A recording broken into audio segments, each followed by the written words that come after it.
making mistakes and being shy and doing...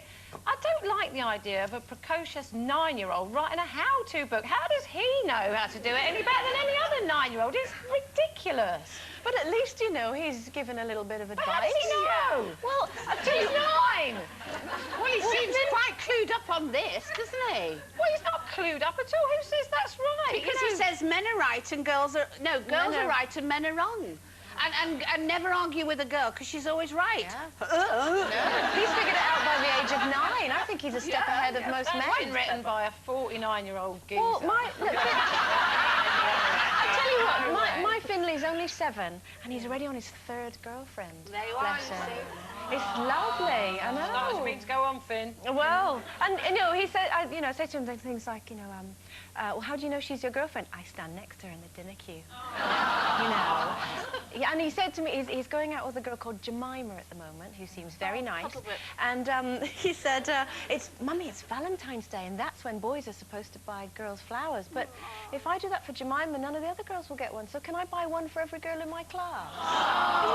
You see, you know, he doesn't need the book. But the sad thing about that is they then turn into men. Oh, no. Not if I can help it, Sherrie. Damaged. I'm actually on the side of Carol here, because there was an innocence about finding out how different personalities worked, weren't there? And men and women, boys and girls, are completely different. And I think it's lovely how you sort of get to know each other's...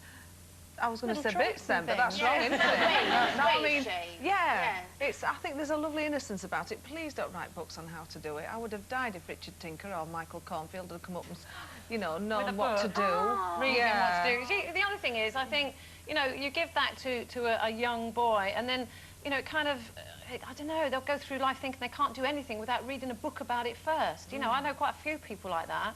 Well, I can't possibly go on a date. I've got to read a book about it. I have to say, my Ollie is only 2 years and 4 months, my Ollie, and he says, "I love you, Grandma, the best." But then I did teach him to say that. As soon as he was born, me, Grandma, best, love. Stick with Nana, you'll be fine. Yes.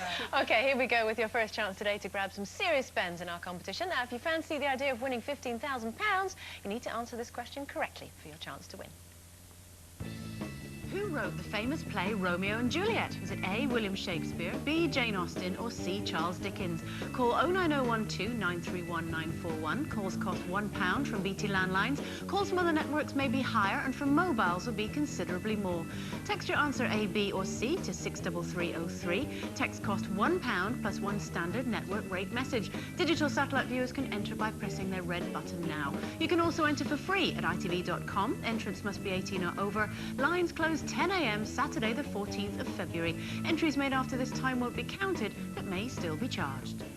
Good luck with that. Now, our first guest became a household name in the hugely successful but somewhat surreal hospital comedy Green Wing, in which he played the arrogant public schoolboy anaesthetist Guy Secretan. Now, tonight, though, he returns to our screens in a new Channel 4 comedy, Free Agents, in which he plays a hopeless talent agent suffering the emotional fallout from his divorce.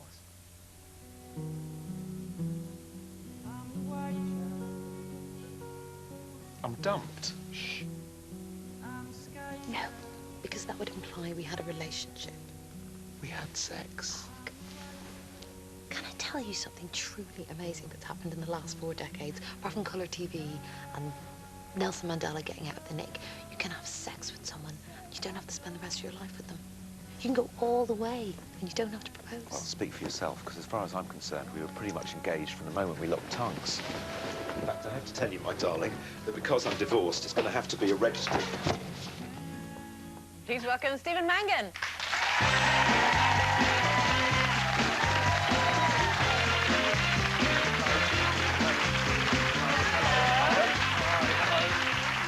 Thank you. Nice to see you again. Nice to see you without the facial hair. Yeah. Oh, that did bring me to the brink of divorce, that big hit. Oh, she wasn't happy. My son's not happy. He liked to hang on to it and swing from side to side. But I'm quite glad it's gone. Did he get a fright when you shaved it off? Yeah, he didn't know who it was. Did he? Mind you, I was working very hard at the end of last year. For 3 months, I hardly saw him. And Yeah.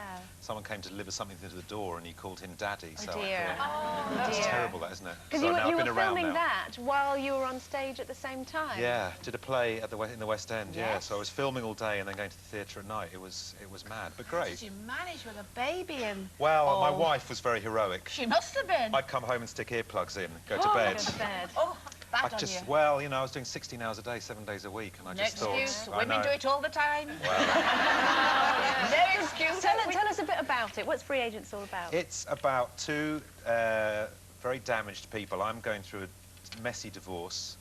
Sharon Horgan we is love playing. her. She's great, Fabulous. isn't she? I'm sort of after her, but she's bereaved. Her fiancé died the year before. Natural Right. comedy ground, as you can Yeah. see Yeah. straight away. It's sort of a sort of will they, won't they romance. But Okay. being Channel 4, we do in the very first scene Right. of the series. Okay. But then it's will they, won't they again. In fact, we do that. We then do again about 15 minutes later. But then it's kind of will they, won't they. It's kind of like Mills and Boon, but reading it back to front. I Well, like is that a modern thing? You know, people sleep together and then work out whether they can have a relationship. Okay. I don't know. Oh, but- yeah. Yeah. This is unusual for you, isn't it, to play a part like this? Because you're usually obnoxious. Yes, it's nice to play someone who's Funny. sensitive and a bit, you know, vulnerable. It's And very dopey. nice. Yeah, Is that exactly. like your personality? It's probably, yeah, I would say. It's nice. Anthony Head plays the, Yes. you know, Obnoxious he person. does. I mean, it's incredible the stuff that comes out of his mouth. You know, it's really filthy. Oh, But he's so charming. right, that's got everybody watching. He really is, absolutely. I mean, but he's such a charming man. He plays it so charmingly. You kind of let him. Well, it's the same forgive him. people that were behind Spaced and Black Book, so is it that kind of feel to Which it? were both brilliant. They were, weren't they? Yes. And Shaun of the Dead, they did, and Hot Fuzz. Oh, So- brilliant. I was a bit nervous about it, actually, because we talked about it last time you were on, briefly, and with Sharon, and I was, like, really looking forward to it. I thought, it's going to be brilliant. So I was a bit nervous to watch it. It's on tonight. Yeah. Is it really good? Well, I mean, it's hard for me to say. It Especially because there's a few scenes of me.